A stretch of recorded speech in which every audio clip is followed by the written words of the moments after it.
Alhamdulillah. Sibuk apa nih? Jadi, Sibuk apa sekarang? oh banyak, sibuk Anes.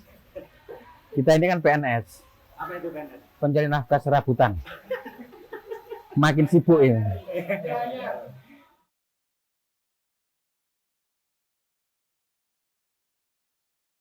Ya mungkin seperti pada masyarakat Jawa umumnya. Ketika kita akan memasuki bulan yang menganggap kita suci, bulan yang menganggap kita sebuah penuh dengan nilai-nilai ibadah, maka yang akan kita lakukan adalah bersih-bersih, mensucikan diri. Biasanya saya itu mandi di sumber-sumber. Sumber. Kenapa kita dengan sumber? Kita sumber. Artinya bahwa itu air langsung dari bumi. Bahwa air yang kita sumber itu kita anggap banyak energinya. Jadi kita anggap berharap ketika air keluar dari sumber itu mengeluarkan energi positif yang kemudian ketika kita buat mandi itu akan menghilangkan aura negatif atau energi negatif yang ada dalam tubuh kita. Ini sebuah rutinitas sebenarnya. Bahkan bukan hanya untuk menjelang di bulan suci Ramadan. Tapi ketika kita ingin mensucikan diri, kita akan selalu mencari air sumber itu.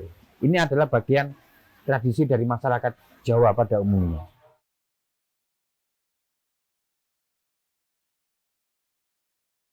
Iya, artinya itu jangan sampai bulan tok yang suci, tapi bagaimana kita suci juga gitu loh.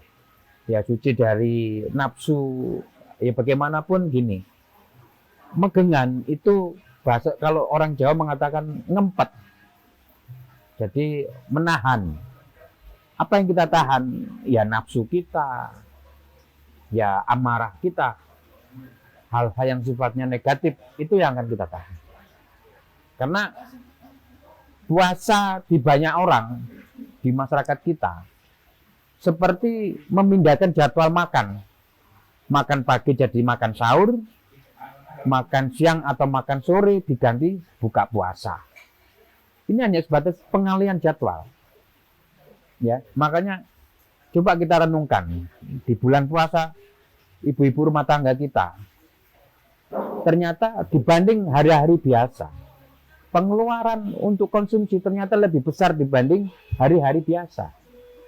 Ibaratnya kalau hari biasa 50.000 bisa satu keluarga, tetapi kenapa di bulan puasa itu justru lebih dari 50.000? Pertanyaannya, lalu apa yang akan kita menahan apa kita? Harusnya ketika kita sudah menahan nafsu, termasuk makan pun juga kita kurangi. Ya. Tapi yang terjadi, iya, termasuk pengeluaran. Tapi coba kita takjil untuk bersebar di mana-mana untuk mengganti, ya. Artinya kalau kita benar-benar mengurangi, menahan nafsu dan sebagainya, kita harusnya juga mengurangi pengeluaran kita. Kalau hari-hari biasa 50.000, harusnya di bulan puasa minimal maksimal 30.000. Tapi kenyataan di lapangan yang terjadi justru meningkat.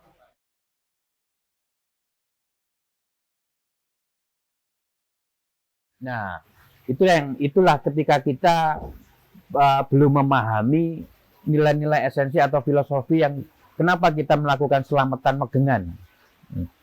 Ibaratnya gini, banyak kita menjalankan sholat, tapi perilaku kita juga tidak mencerminkan kita seorang yang sholat. Seperti juga begitu, ketika kita megengan, tapi kita tidak bisa memaknai apa itu megengan, ya kita ya seperti biasa, seolah-olah kita nggak melakukan megengan. Seolah-olah itu sebuah rutinitas biasa. Tapi kalau kita benar-benar mengkaji, apa makna filosofi dari megengan itu, insya Allah kita akan bisa memahami.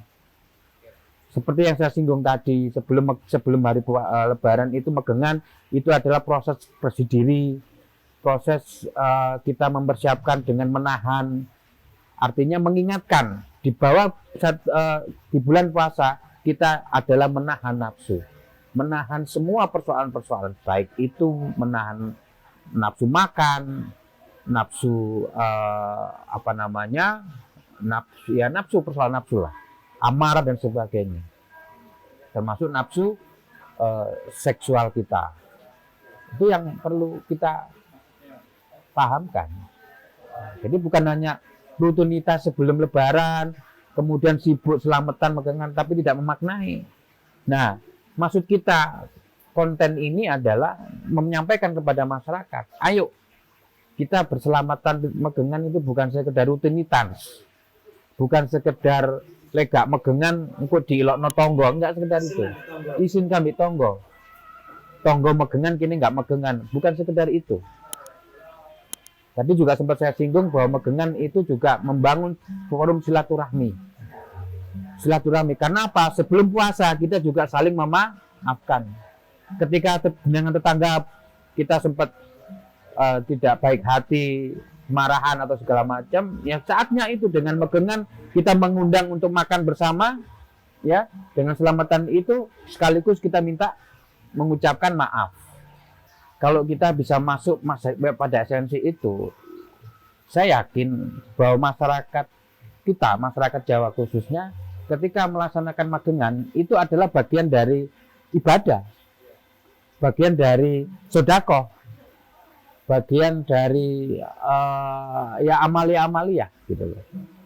Dan selama ini juga bagian dari amalia-amalia NU. Ya. Warga Nahdliyin yang selama ini kita yakini.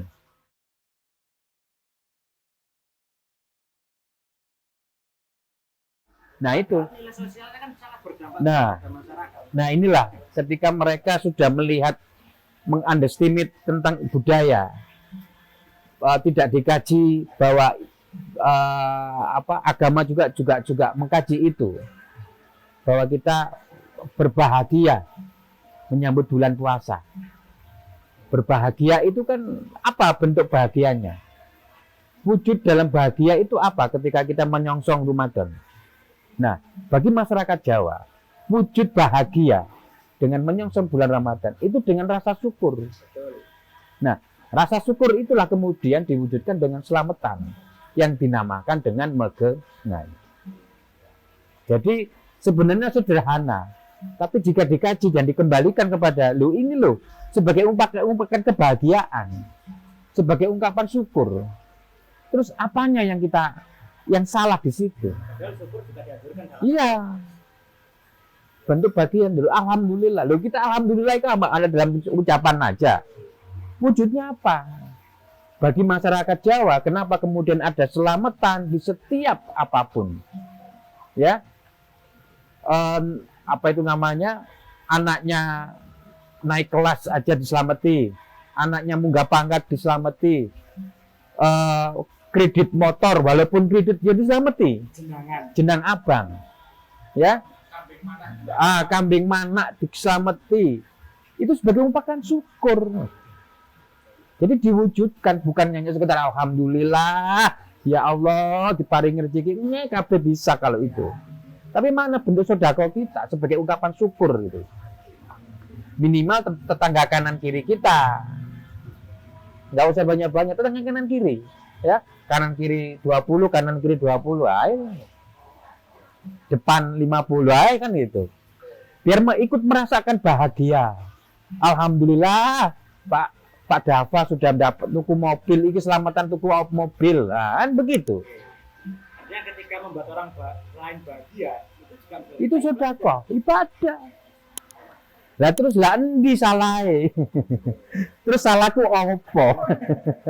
Nah, itu karena mereka sudah menganggap bahwa budaya itu adalah bid'ah, budaya itu adalah syirik, tidak diajarkan Rasulullah. Padahal nilai-nilai itu terkandung dalam Quran dan hadis, riwayat-riwayat. Memang tidak sama dalam penyampaian atau aktualisasi, karena budayanya juga berbeda. Bentuknya berbeda, esensinya beda. Makanya ketika memahami agama, kita tidak bisa bicara tekstual saja, tapi juga bicara kontekstual.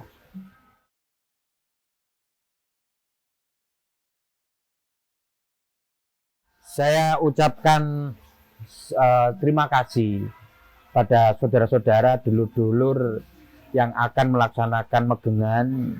Itu adalah, kenapa saya ucapkan terima kasih? Itulah adalah bentuk apresiasi, karena juga bagian dari budaya.